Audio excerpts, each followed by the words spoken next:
네, 3월의 첫 거래입니다. 또 한 주를 출발하는 월요일이기 때문에 주간 전망을 다시 한번 들어보도록 합니다. 도움 말씀 주시기 위해서 스튜디오에 SK증권 서초 PIB 센터 박병욱 차장이 나와 있습니다. 안녕하십니까? 안녕하세요. 자, 서초 PIB 센터. 서초동에서 이쪽에 오시려면은, 적지 않은 시간이 걸리죠, 지금? 한 20분 정도. 20분. 네, 장중에. 예. 장중에 시간을 내시기가 쉽지 않은데, 오늘 또 내주셔서 대단히 고맙습니다. 자, 주말에 우리가 이 경제 관련 기사들을 보신 분들은 사실 걱정이 좀 많으셨을 거예요. 네. 미국의 시퀘스터라는 것이 발효가 되면서 아문이 드리워진다, 먹구름이 온다, 그 다음에 터질 게 터졌다. 아주 자극적인 기사 내용들이 많았습니다. 저도 보면서 이렇게까지 자극적으로 쓸 필요가 있을까 싶었는데, 일단 이번 주 글로벌 핫 키워드는 어떤 것을 정해 오셨는지 화면을 통해서 먼저 알아보고 이야기 나눠보도록 하겠습니다. 화면 먼저 보시겠습니다. 자, 박병욱 차장이 잡아오신 글로벌 핫 키워드. 오늘 미국의 시퀘스터, 당연히 얘기가 나올 것 같고요. 이탈리아의 정정 불안, 전국 불안도 이야기가 있었고, 중국의 전국인민대표회의가 내일부터군요. 개막이 되는 현상이고, 코스닥의 과열 이야기가 있었는데 저항권에 지집했다. 이게 좀 좋지 않은 내용인데, 자, 하나하나 차근차근 풀어볼까요? 먼저, 예. 시퀘스터. 사실 내용을 이렇게 분해를 좀 해보니까 시퀘스터의 전체가 삭감되는 가장 중요한 부분은 국방비더군요. 네. 국방비 중에서도 가장 큰 포지션을 차지하는 부분은 정부가 지출하는 임의재정 집행, 이런 형식인 것 같은데, 구체적인 내용을 한번 좀 분석을 좀 해주시겠습니까? 예, 이번 주도 여지없이 많은 이벤트들이 이제 예정이 되어 있습니다. 중국에서도 전인대를 비롯한 여러 가지 경제 지표도 많이 발표가 되고요. 그리고 유럽에서도 마찬가지죠.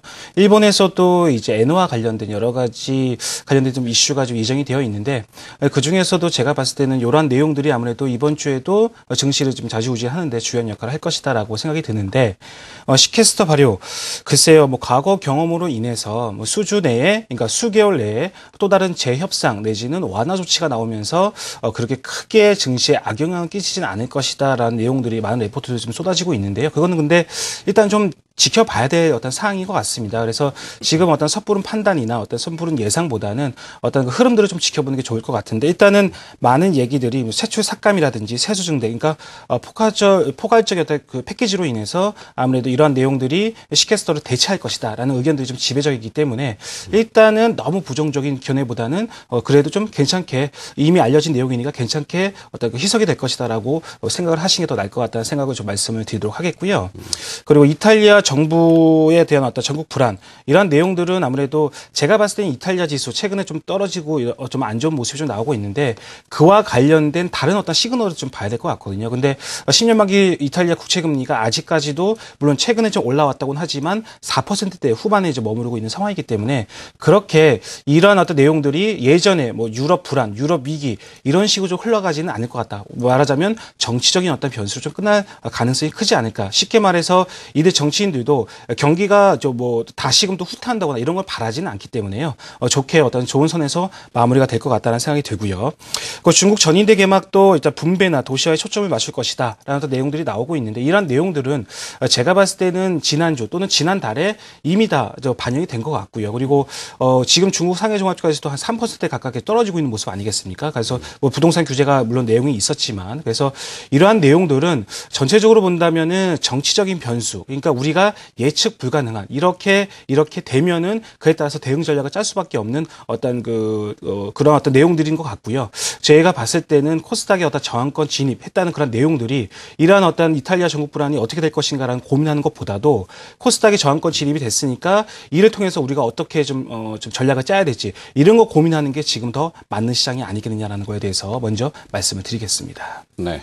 자, 이 대외 재료를 미국, 유럽 쪽, 중국 이렇게 조합해 본 결과 좋은 재료는 아직은 당장은 없는 것 같아요. 네. 근데 그럼에도 불구하고 시장이 오늘 개장 초반에는 상승을 오히려 네. 시도했단 말이죠. 네네네. 거기에 코스피는 다시 약세로 반전됐지만 코스닥은 아직도 강세입니다. 네. 근데 코스닥에 대해서 최근에는 너무 과열 아니냐, 네. 너무 앞서 나가는 거 아니냐, 이런 이야기도 나오고 있어요. 네. 그러니까 투자자분들은 어느 기준에 판단을 둬야 되는지, 네. 어떻게 이 코스닥 오늘 좀 이야기를 좀 많이 해볼까요? 네. 코스닥 지수에 대해서 지금은 이제 과열권이다, 아니면 더 갈 것이다라는 의견들이 굉장히 분분한데요. 일단은 우리가 가장 중요한 것은 눈에 보이는 걸 믿고 그대로 따르는 게 가장 중요할 것 같습니다. 그래서 지금 아무리 이탈리아 전국이 불안하고 시캐스터가 이제 발동됐다 해가지고 뭐 불안하긴 하겠지만 그래도 외국인들은 우리나라 시장을 계속적으로 좀 순매수를 하고 있는 상황이고요. 그리고 우리나라 어떤 시장 주도주라고 할 수 있는 종목들이 올라가고 있는 모습이기 때문에 그거에 따라서 발 맞추어서 일단 매매 전략을 짜는 게 좋을 것 같다는 생각이 드는데 그 중에서의 코스닥에서의 어떤 시가총액 상위 종목들의 상승세는 오늘도 지속이 되고 있죠. 그래서 다만 중요한 것은 우리가 그동안 학습효과 위로는 550, 밑으로는 450. 그러니까 위로 550은 550 근처에 가면 한 번쯤은 크게 음봉을 맞다더라. 이런 어떤 학습효과가 있기 때문에 제가 봤을 때는 한 번쯤은 음봉을 맞을 가능성이 있다라는 생각이 듭니다. 다만 전체적으로 본다면은 지금 새 정부에 대한 기대감, 지금 코스닥 육성책 많이 나오고 있지 않습니까? 그리고 수급 지난달 2월 달에 외국인들이 하루를 제외하고 18일 연속 순매수가 나왔고요. 기관들도 약 한 2,500억 이상 순매수를 했기 때문에 수급 강화된 어떤 모습이 나왔기 때문에 이번에는 돌파되지 않을까라는 어떤 그 기대감이 좀 팽배해지고 있는 건 사실이면 틀림이 없습니다. 하지만 일단 앞서 이제 말씀드린 대로 전국 좀 글로벌 증시가 조금은 불안을 하기 때문에 제가 봤을 땐 여기서 한 번쯤은 눌림목을 받을 가능성을 염두에 두고 전략을 짜는 게 좀 더 확실한 방법이 아닐까라는 생각이 듭니다. 그래서 지금 현재 시점에서 본다면 그림 한번 잠깐 볼까요? 그림을 먼저 본다면은 코스닥 지수 지금 많이 왔습니다. 위로는 550, 뭐 아래로는 450, 거의 5년간의 박스권이다라고 보시면 될 것 같은데요. 지금 최근에 550 근처까지 다 올라오고 있는 상황이다. 이거 한 10포인트만 더 올라가면 이제 저항선 돌파다라고 보시면 될 것 같은데 가장 이상적인 시나리오는 여기서 눌림목 조정을 받은 이후에 돌파하는 것이 가장 좋겠죠. 하지만 여기서 보다 더 강한 모습이 나오려면은 장대 음봉을 이렇게 한번 발생을 시키면서 큰 폭으로 오르는 그런 흐름이 좀 나와야 될 것 같습니다. 그래서 어쨌든 전자든 후자든 간에 지금은 일단은 많은 사람들이 과열 양상이고 한 번쯤 조정을 받을 수 있는 생각을 많이 하기 때문에 한 번은 550 근처만 가면 한 번은 저항을 받았기 때문에요. 한 번쯤은 그런 생각을 가지시고 지금은 전략이 많이 올라간 종목, 내가 포트폴리오에 가지고 있는 종목 중에서 많이 올라간 종목, 그리고 수익이 많이 난 종목에 대해서는 어느 정도 이익 실현을 좀 하고 좀 끊고 가는 것도 좋은 전략일 수 있겠다는 거에 대해서 먼저 좀 말씀을 좀 드려보도록 하겠습니다. 네. 자, 시장은 항상 우리의 경험으로 봤을 때 누구나 다 같이 그쪽을 바라보고 있으면 그쪽으로 가지 않았던 경험이 많았죠. 네. 뭐 예를 들어서 오늘 재료들이 막 시퀘스터가 그렇고 이탈리아 아까 얘기도 하셨고 중국의 부동산 규제가 나오고 그런데도 불구하고 멈춰 있다는 것은 시장의 에너지는 강하다. 네. 근데 이제 코스닥이 우리한테는 사실 투자자분들한테 가장 밀접하게 있는 개별주들이 많지 않습니까? 네. IT 부품주도 있고 엔터테인먼트, 바이오, 헬스케어 이런 쭉 있는데 미래의 먹을거리 산업들이죠. 네. 자, 그러면 이 박스권의 상단이라고 하는 5년간의 550포인트. 네네. 계속 지겹도록 지금 거기에 부딪힌단 말이죠. 그럼 한번 왕창 이렇게 뚫어주는 아까 음봉이라고 하셨는데 양봉을 얘기하시는 거죠. 한번 확 나왔다가 좀 눌러주는 눌림목이 있고 다시 가는 이게 정상적인 바람? 어떻게 돼야 될까요? 제가 봤을 때는 저는 이번에는 돌파가 되지 않을까라고 생각을 좀 하고 있습니다. 어떤 것이 주도를 해서?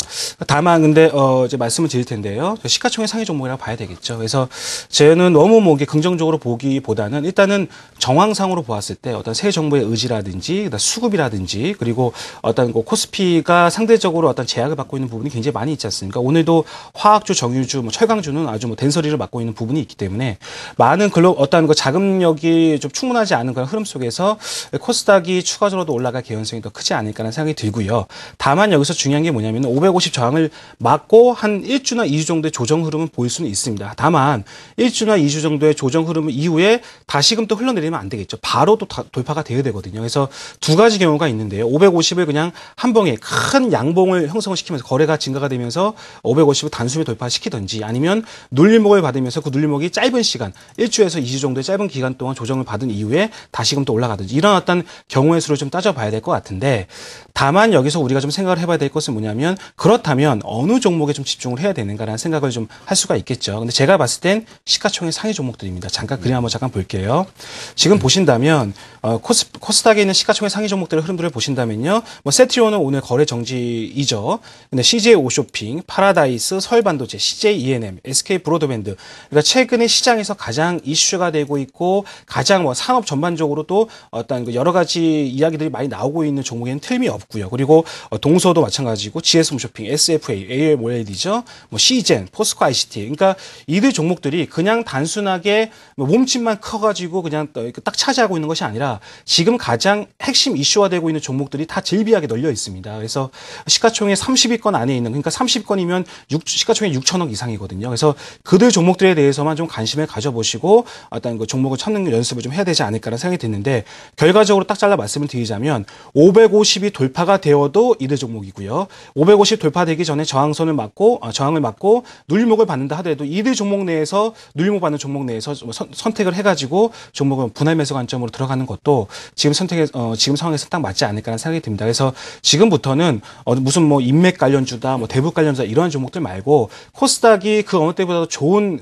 시장이면 틀림이 없기 때문에 이 시가총액 상위 종목들의 움직임을 잘 살펴보시면서 전략을 짜는 게 그 어느 때보다도 맞는 전략이 아닐까. 그래서 제가 봤을 때는 한 3월 중순경 되면은 550 돌파냐 아니면 저항을 맞고 다시 떨어지느냐, 이에 어떤 그 갈림길이 좀 나오지 않을까라는 거에 대해서 조심스럽게 좀 말씀을 드리겠습니다. 네.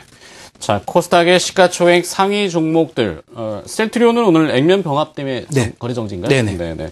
자, 그렇다면은 앞서 여러 가지 관련 시가총액 상위 종목들 코스닥에서 몇 가지 종목을 얘기해 주셨는데 그 중에서 어떤 기업을 또 주목을 해봅니까? 최근에 이제 바이오 헬스케어 종목들이 아주 뭐 상승세가 가파르게 나오고 있지 않습니까? 근데 이들 바이오 헬스케어 종목들은 우리나라뿐만이 아닙니다. 지금 미국이나 일본이나 다른 중국들도 지금 가파르게 올라가고 있는데요. 잠깐 한번 그림 한번 잠깐 보겠습니다. 예, 보신다면 미국에 있는 헬스케어 관련주들 한번 보신다면 제일 위에 있는 게 S&P 헬스케어 업종 지수이고요. 그리고 암젠, 미국에 있는 대표적인 바이오 회사죠. 그리고 아메리소스 베르겐, 미국에 있는 이제 그 콜라겐, 여러 가지 어떤 그 바이오 제품을 만드는 회사인데요.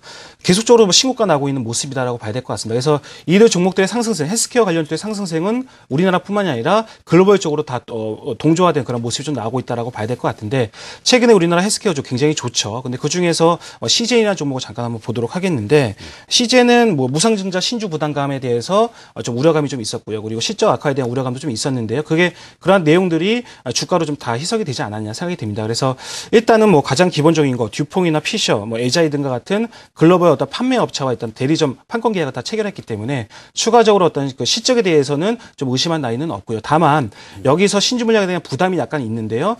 그런 부담감이 좀 거래 증가와 함께 좀 돌파되는 그런 흐름이 나온다면 제가 봤을 때는 충분히 또 다른 헬스케어주와 마찬가지로 충분히 동반 상승되지 않을까라는 생각이 드는데, 그림 한번 잠깐 보겠습니다. 최근에 흐름들은 일단 양호하게 펼쳐지고 있습니다. 지난주 목요일날 양봉 한번 내고 나서요. 일단은 좀 오늘 같은 경우는 소폭 올라가고 있는 그런 모습인데, 최근에 외국인과 기관의 수급도 긍정적으로 나오고 있는 모습이기 때문에 이러한 종목들은 제가 봤을 때는 지금 글로벌 동조에 발 맞추어서 헬스케어 종목들은 최근에 움직임이 좋기 때문에 시젠도 그와 같이 그와 함께 움직일 수 있는 가능성이 높기 때문에 시젠도 한번 관심 있게 보는 것도 시가총액 상위 종목에 속해 있는 종목이고요. 바이오 헬스케어 종목이니까 한번 관심을 가져보는 것도 좋을 것 같다는 말씀으로 드려보도록 하겠습니다. 네. 자, 시젠은 시가총액이 1조 원이 현재 넘는군요. 네. 이런 큰 주식이 움직이면은 코스닥에 대한 그 박스권 상향 돌파가 가능할 수도 있다. 이렇게 가정을 지어주셨습니다. 오늘 시젠에 대한 이야기도 들어봤고요. 자, 주간 전망 마켓온 SK증권 서초 PIB 센터의 박병욱 차장이 수고해 주셨습니다. 고맙습니다. 네,